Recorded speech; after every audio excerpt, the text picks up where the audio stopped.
olması büyük bir mertebeli merdivenlerin yani gazetecilerin çok heyecanlıyım bayraktan bayraklarımızla birlikte gözüm yaşardı, kövreldi. Bir balaca video görmüştüm. Yarım gelgelik bir video var. Çoklarınız görmüşsünüz yerden o videonu. Sosyal şebekelerde paylaşılır. Yaşlı gezenen müəllimdir. Şagirdlərinize müraciət edirik. Siz ömrünüzdə canlı qəhrəmanlar gördünüzmü? Şagirdləri baxıb bizə deyir, mən gördüm. Yüzlərlə sözünü gördüm, minlərlə gördüm. O video həmişə mənim ürəyimdən bir dənə elektrik nabili keçir.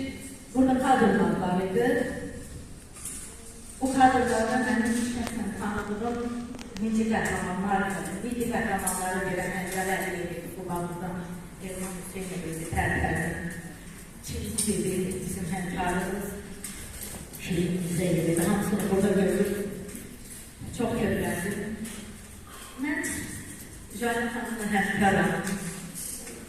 Və bəlkə də Jale Hanım'ın bu kitabı yazarkən çəkdiklərini tam olmasa da dünyanın faizini mən bilirəm ki, o nələr çəkir. Mən həmişə bilirəm ki, Zəfərdən yazan ilk jurnalist mən olacağım. Bunu qürur deyilir. Və həmişə bütün yazılarını 10 bin kitabçılıq mən hər ilə bağlı və hər mənim ən titrək yeridir. Zəfər çağırdı və mən o yazını yaza bilmədim. Çox çəkildi və mənim üçün yer üzündə, yəni oturup bir gün bu kitabın yarısını yazaram. Seyrek oturarak yazaram, amma şəhidlə şəhid arasından yazan bilmiyorum. Həqiqət bilmiyorum. Çox çətindir. Onların şəhid olana qədər və yaxud da yaralı vaxtı və yaxud da o yaralı vaxtı ki, o ölümlə şəhidlik arasındaki məsafədə nələr düşündüğünü, bunu hiç siz indirekt edirəm. Dünyada elə bir cihaz olmaz ki, o hissləri, o duyguları köçürsün və biz onların yanında çox aciz bir adamlar təşkil edirik. Ressam yanısı da bilmez. Mümkün değil. Mümkün değil. Ve biz o gün bir fikir gelip beynime. Diğer ki biz, ben jurnalistler, şunasam, Jale Hanım bilir ve bizim 20 yılda çok burada sizin komşuluğunuzda aşk raporumun məhkəmə hizmetinde çalışmışam. Benim için en çetini bu şəhiddən yazmalıdır. Və bugün bir fikir ağlıma gəldi ki, mən jurnalist fəaliyyəti göstərdimdə bir ömür boyu yaşımız 50-60'ı ötdü və biz fəaliyyətimizi göstərə fəaliyyətə yaş aldık, yaşlaşdık.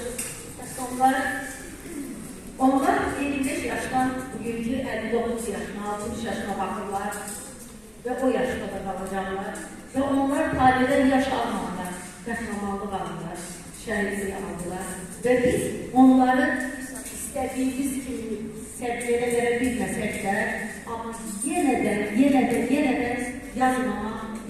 yazmamağının yaxşı deyirəm. Jale Hanım, bugün şəhidlərin, şəhid analarının, onların onların qarşısında baş edirəm. Yenə də deyirəm, mənim ürəyimdən ən sarısın kimi və ən zəif yerimdir, hər bərin ən zəif yerimdir. Zəfər günü askeriyede çıxışı vardı, canlı yayına çağırmışlar beni. Ben orada canlı yayında danışada dedim ki, gerek ki bir yazım vardı, o yazım bugün doğru oldu. Yazmıştım ki, asker eğitimli vətən. Yani biz tepeden tırnağa, başımız, sütümüz, torpağımız, yartamız, hamısı biz hərflər gəlirsə, biz qalib gələrik və o qalibiyyətə doğru Jale Hanım yazılarıyla, şəhid yazılarıyla gəldi, o 7 kəşfiyyatçı ilə onun çəkdiklərini bilirəm və sizin həqiqətən də əhsən deyirəm Jale Hanım. Çox sağ olun deyirəm. Qarşınızda baş əyirəm. Ölmədilər, sağdılar.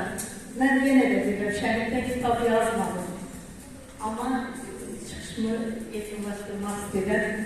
Şəhid olarkən onun şahidi olan bu cahillər onlarla, yüzlerlə şəhid silahdaşını, qardaşını şəhidlik zirvəsində olacağını qazilərimizdən yazmağı özümə rahat bildim. Rahat deyil əslində, çox ağırdır. Və mən ən son bu kitabı məktəbə gətirmişəm həqiqə.